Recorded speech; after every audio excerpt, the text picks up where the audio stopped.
கடல் தாண்டும் பறவைக்கெல்லாம் வழியில் மரங்கள் கிடையாது.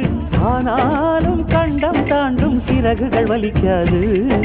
மலையேறும் எறும்பின் கால்கள் வெயிலை மிதித்து உடையாது. மனதோடு காதல் வந்தால் மனிதா தடையேது.